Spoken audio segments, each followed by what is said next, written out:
Hey, it's Sean Price with Price Realtors with this week's market report. This is for McLean, Virginia, Great Falls, Virginia, and Vienna, Virginia. So we've seen over the last several weeks, again, overall market activity has decreased. As you can see from this chart, you can see that the general market activity is going in a downward trend, and you can see that it's really over the last 3 or 4 weeks has been a lower market activity. The orange line here is buyer activity, and the blue line is inventory. So you can see that the two are kind of related with each other. They're kind of following a similar direction. We did have a little bit of an uptick in inventory this week, and then a significant drop in buyer activity. And what I mean by buyer activity is a number of properties that went either active, under contract, or pending. So we can see that the market itself is kind of making a general decrease, which can be seasonal. It can be based on the elections. We kind of expect that to turn back around come the beginning of the year and getting into the spring market. Of course, this is a totally new situation. We don't know with COVID. It's just we're anticipating that happening, but you never know. The absorption rate for the market for this last week took a significant plunge, which is a huge benefit for buyers.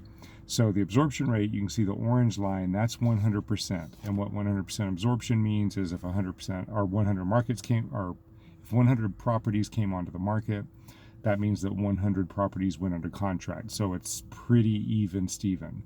If it goes above 100%, that means for every 100 properties that come on the market, more than 100 are going under contract. That means that inventory is very, very short.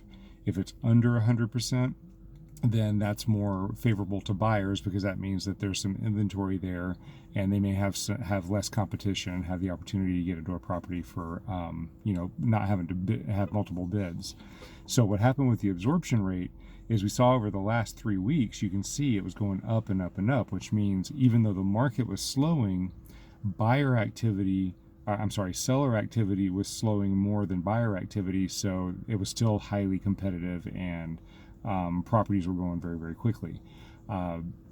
Not quite as much competition as far as the multiple offer situation, but they were still happening on occasion, especially over this last 3 weeks. Well, you can see this past 7 days, we had a significant drop. So what that tells me is that we're definitely in a slowing part of the cycle. It's definitely a great opportunity for buyers to come in. It's a strong opportunity for sellers as well, because properties are still going at asking price and a little bit above, but buyers are able to get out with having multiple offers to contend against. We don't know how long this is going to last. It could be a new trend in the market, or depending on what happens with COVID, or it could just be a temporary bump based on the season and based on the election. So it's a good opportunity. It's a good time for buyers. If you have any questions, or if you'd like to see any properties, please reach out to us. We'll get that set up for you. And any questions, please get in contact. All right, have a great day, and we'll see you on next week's market report.